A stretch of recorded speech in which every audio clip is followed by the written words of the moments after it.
newsroom.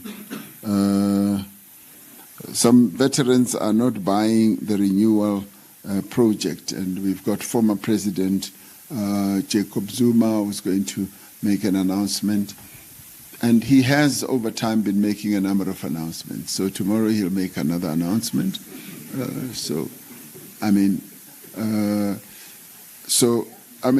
will note that. We note that.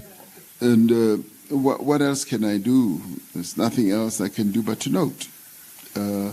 Similarly, the former president, who you say says is not going to see himself campaigning, I think in the end, we're making a big issue out of this, much larger than what it should be.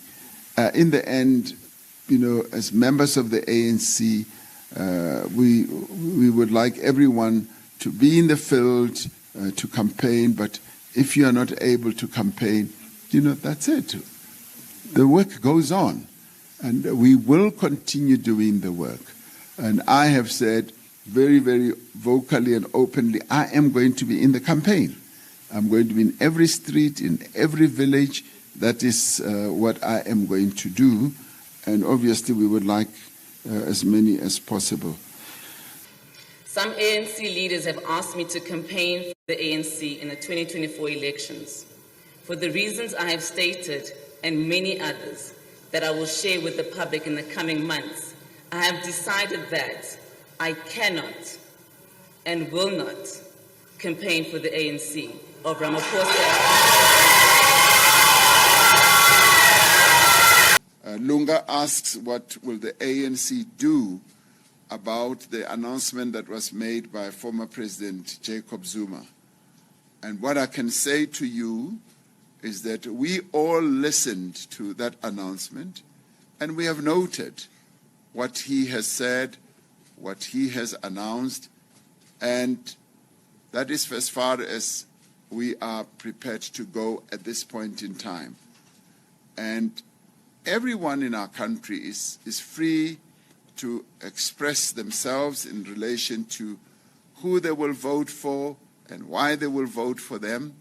And we have noted what former President Jacob Zuma has announced. Dademoloko, you say it's a full month since our National Assembly took that decision. Yes, indeed, it is so. And as I said in my earlier statement, we have noted, not only noted, but we are examining precisely what the National Assembly has put forward.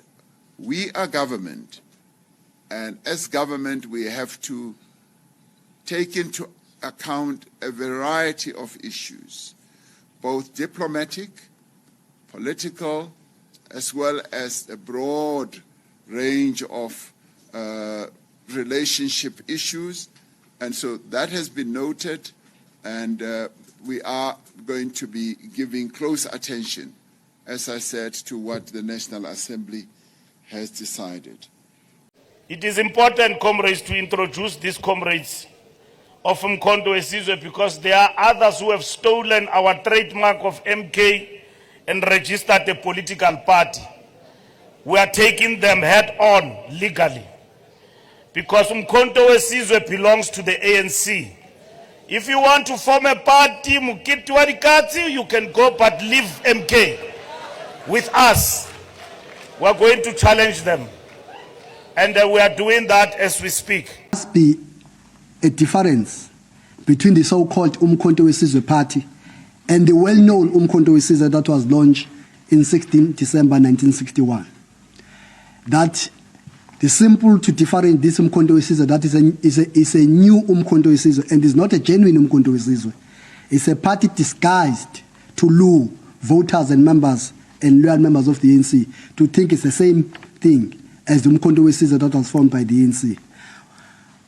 You would know that for you to join umkhonto wesizwe, you are required, first amongst many requirements. The first step, you must be a guerrilla of umkhonto wesizwe. You should have gone underground. You should have a force number. You should know your commander. You should know your cell. You should know your camp. at exile.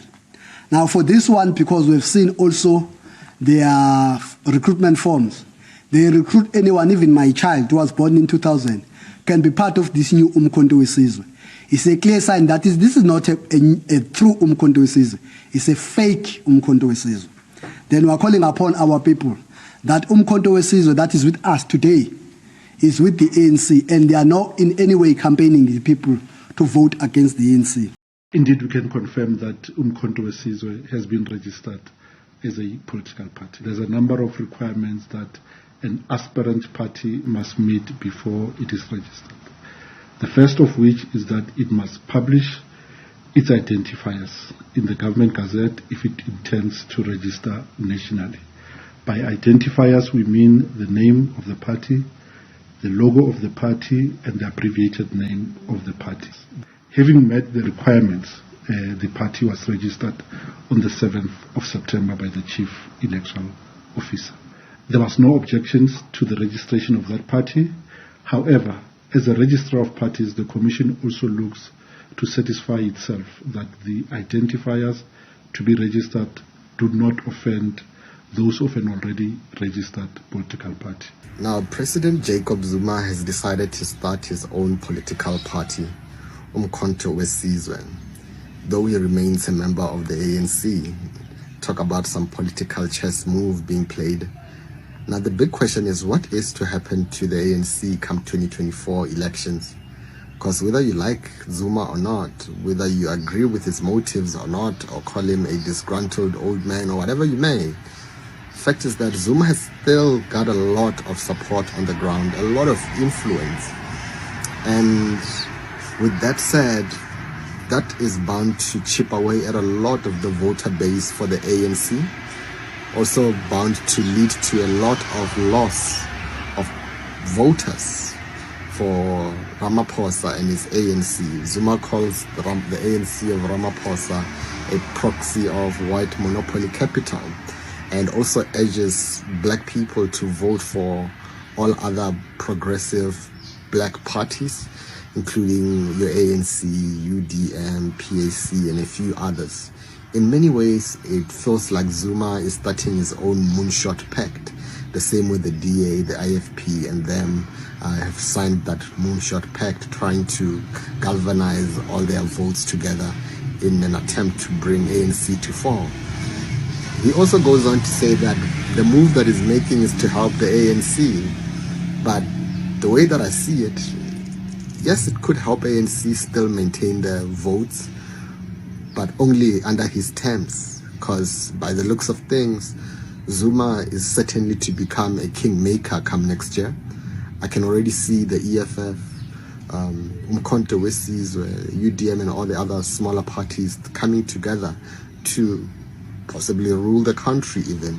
Can you imagine a President Julius Malema or even a President Jacob Zuma ultimately within the next year? And the big question now becomes, who are you going to vote for? And what will happen if the ANC loses the majority vote within the country? And how will the white monopoly capital eventually respond? We've seen them manipulate the rand for their own gain and all. But the question now becomes, how will they respond with such a threat in their midst? Because the chances of ANC gaining 50% of the votes next year have just become slimmer and slimmer, and Ramaphosa has become less and less popular. And younger voters are voting too.